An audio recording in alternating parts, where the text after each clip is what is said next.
আমরা তো অনেকেই পিঠা খেতে কম বেশি পছন্দ করি। অনেকে ঝাল পিঠা পছন্দ করে, আবার অনেকে মিষ্টি পিঠা খেতে পছন্দ করে। যারা মিষ্টি পিঠা খেতে পছন্দ করে না, তাদের জন্য এই পিঠাটা হতে পারে অনেক বেশি পছন্দের। আর এই পিঠাটা তৈরি করা খুব সহজ। অনেকেই অনেকভাবে তৈরি করে, তবে আজকে আমি খুব সহজ প্রসেসে এটাকে তৈরি করা দেখাবো। তার জন্য এখানে আমি ভেজা চালের গুঁড়া নিয়েছি, আর চালের গুঁড়াটা আমার ফ্রিজে ছিল, আমি 1 ঘন্টা আগে নামিয়ে রেখেছিলাম। তো এটা যখন মোটামুটি একদম রুম টেম্পারেচারে চলে আসবে, তার মধ্যে আমি পরিমাণ মতো লবণ দিয়ে দিব, আর লবণটা খুব ভালোভাবে মিশিয়ে নেব। এখন এখানে কুসুম গরম পানি দিয়ে দিব পরিমাণ মতো। তো এখানে খুব ভালোভাবে মথে নিতে হবে, আর এখানে মথাটা যত বেশি ভালো হবে, পিঠাটা বানালে ততটা বেশি স্মুথ হবে আর সফট হবে। তো এখানে আমি অল্প অল্প করে পানি দিয়ে একদম পাতলা একটা গোলা তৈরি করে নিচ্ছি। এই গোলাটা হবে চিতই পিঠা বানানোর জন্য যে গোলা তৈরি করা হয়, তার থেকে অনেকটা পাতলা। তো এখানে খুব ভালোভাবে বেশ কিছু সময় নিয়ে আমি পাতলা ডোটা বানিয়ে নিচ্ছি। আপনারা দেখে বুঝতে পারতেছেন আমি খুব ভালোভাবে এখানে মিক্স করতেছি, আর যতটুকু পানি লাগে আমি এখানে অল্প অল্প করে ইউজ করতেছি। এই পিঠাটা বানানো খুবই সহজ। অনেকে ডিম দিয়ে বানায়, আবার অনেকে ডিম ছাড়া বানায়, তবে আমি আজকে এখানে একটা ডিম ফাটিয়ে দেব। আপনারা চাইলে এখানে 2-3টা ডিম দিতে পারেন।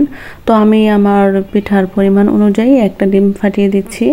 তো ডিমটাকে খুব ভালোভাবে হ্যান্ড উইক্সের সাহায্যে মিশিয়ে নেব।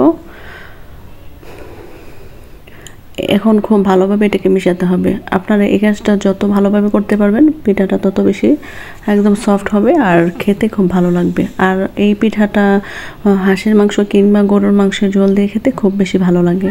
আমার বাচ্চারা এই পিঠাটা অনেক বেশি পছন্দ করে। তো আমার গোলাটা তৈরি হয়ে গেছে। এখন আমি একটা ফ্রাই প্যান বসিয়ে দিব চুলাতে, আর অল্প একটু তেল ব্রাশ করে দিয়েছি। আর আমি যেভাবে করতেছি দেখেন, হাত দিয়ে এভাবে ছিটকে ছিটকে দিচ্ছি, আর এটা একদম সহজে খুব তাড়াতাড়ি হয়ে যায়। এই তো কয়েক সেকেন্ডের মধ্যে এই পিঠাটা তৈরি হয়ে যায়। এখন আমি একটা ঢাকনা দিয়ে ঢেকে দিয়েছি, আর কিছুক্ষণের মধ্যে পিঠাটা তৈরি হয়ে যাবে। আমি আবারও সেই প্যানে দিয়ে দিলাম, আর 2-3টা পিঠা বানানোর পর আমি তেল ব্রাশ করে দিচ্ছি। আপনারা চাইলে একটা পিঠা ওঠানোর পরও তেল ব্রাশ করতে পারেন। তেলটা দিলে পিঠাটা খুব সুন্দরভাবে উঠে যায়। যদিও ফ্রাই প্যানে পিঠা লাগে না, তারপর আমি তেল দিলে দেখি যে পিঠাটা অনেক বেশি সফট মনে হয়, তো তার জন্য দিচ্ছি। এই পিঠাটা খেতে খুব বেশি ভালো লাগে। এটা আপনারা ডিমটা যদি চাউলের গুঁড়ার সাথে মিক্স না করে দেন, ওপরেও দিতে পারেন, সেটা যার যার রুচি অনুযায়ী। তো আমি পিঠাটার মধ্যেই ডিমটা মিক্স করে দিয়েছি। তো এরকমভাবে আমি আমার সবগুলো পিঠাই তৈরি করে নিচ্ছি। পিঠাটা বানাতে আমার খুব বেশি ভালো লাগতেছিল, এজন্য আমি স্কিপ করি নাই, সবগুলো পিঠা বানানোই দেখাচ্ছি। আর এটা বানাতে খুব বেশি সময় লাগে না, অল্প কিছুক্ষণের মধ্যে আপনি অনেকগুলো পিঠা বানাতে পারবেন।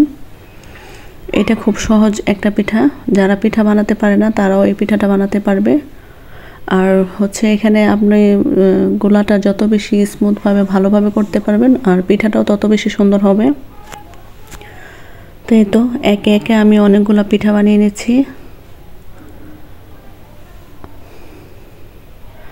আজকে আমি কিচেনে রান্নাটা করি নাই, পিঠাটা বানানোর জন্য সকালে আমি বারান্দায় চলে আসছিলাম। তো বারান্দায় সেই সময় একসাথে বসে পিঠাগুলো বানিয়ে খেয়েছিলাম, আর পিঠাগুলো খেতে খুব বেশি ভালো হয়েছিল।